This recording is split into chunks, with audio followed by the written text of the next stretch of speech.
यमुनानगर में 14 अप्रैल को गांव कैल में होने वाली प्रधानमंत्री नरेंद्र मोदी की रैली को लेकर प्रशासन ने लगभग 175 एकड़ जमीन किसानों से ली है और इस जमीन पर कहीं रैली का टेंट तो कहीं पार्किंग के लिए जमीन ली गई है।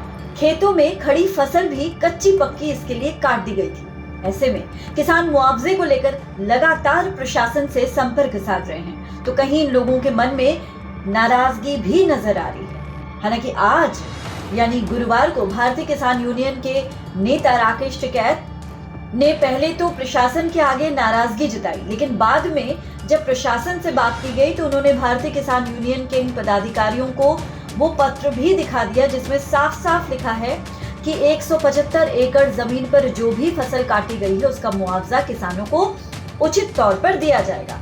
ऐसे में 1 करोड़ 2 लाख के करीब मुआवजा लिखित में लिखा गया है और उसके बाद ये भी कहा गया कि अगर और भी जमीन इसमें आती है तो उसका अलग से मुआवजा दिया जाएगा। प्रशासन का कहना है कि जमीन पर जो सड़कें बनी हैं वो खेतों के बीच बनी सीमा जिसे डोल कहा जाता है वो भी सीधी कर दी गई थी। रैली खत्म होने के बाद खेतों की इस जमीन की प्रभास कराने के बाद जिस किसान की जितनी जमीनें ली गई हैं वो वापस कर दी जाएंगी। ऐसे में दोनों ही पक्षों में जिसमें किसान और प्रशासन आमने सामने थे, बैठकर समझौता करवाया गया। तो हमें कुछ किसानों की ये शिकायतें मिली थी उनकी तरफ से कि भाई हमारा मुआवजे की स्थिति क्लियर नहीं हो रही है।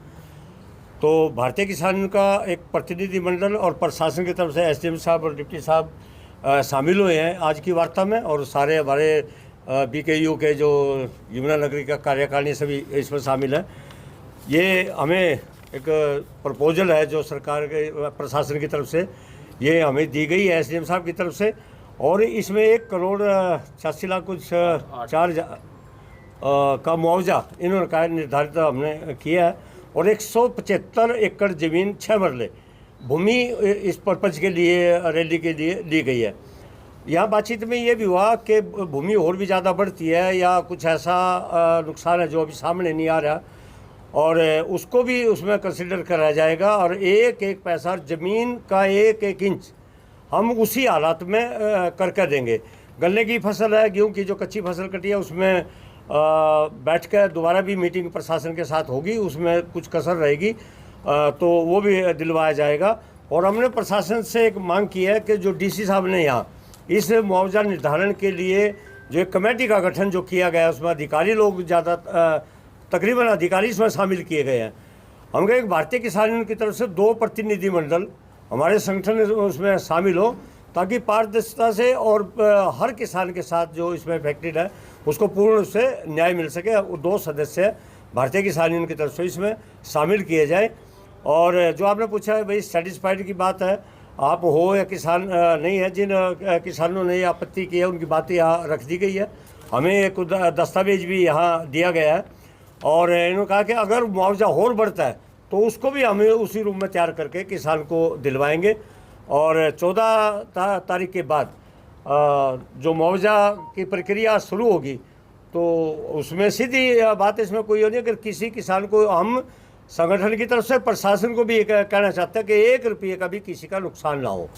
जो अभी आगामी जो हमारा उद्घाटन है इसका थर्मल पावर प्लांट की नई यूनिट का उद्घाटन है, उसके संबंध में जो समारोह है उसके लिए कैल गांव में ये प्रोग्राम किया जा रहा है, आप सबको विदित है। तो किसानों के मन में किसी तरह का संदेह ना रहे, जो वहाँ पर लोग थे तो उन लोगों की तरफ से बार बार क्वेरीज आ रही थी कि मुआवजा दिया जाएगा या उनकी ज़मीन ख़राब ना हो, उसके संबंध में किसानों के टच में थे और कल उसका मुआवजा कैलकुलेट करके सरकार को भेज भी दिया गया था। परंतु फिर भी कई भाइयों के समक्ष प्रतिनिधि भी, किसान प्रतिनिधि भी हमारे साथ मौजूद हैं, तो इनके माध्यम से जो भी किसानों के डाउट्स थे वो सामने आए, जो प्रक्रिया है उसके बारे में एक क्लैरिटी उन लोगों को दे दी जाए। तो आज वही बातचीत हुई है और बड़े सौहार्दपूर्ण माहौल में बातचीत हुई है। जो वहाँ के निवासी हैं जिनकी भूमि का उपयोग किया जा रहा है उनका मैं धन्यवाद करता हूँ कि उनके सहयोग से ये प्रोग्राम सफल हो रहा है, और उनको आज क्लियर कर दिया गया है कि जो भी ज़मीन उनकी यूज़ करी जा रही है उस ज़मीन के संबंध में उचित मुआवजा दिया जाएगा। अब इन किसानों को रैली खत्म होने के बाद फसलों का मुआवजा भी प्रशासन की तरफ से दे दिया जाएगा।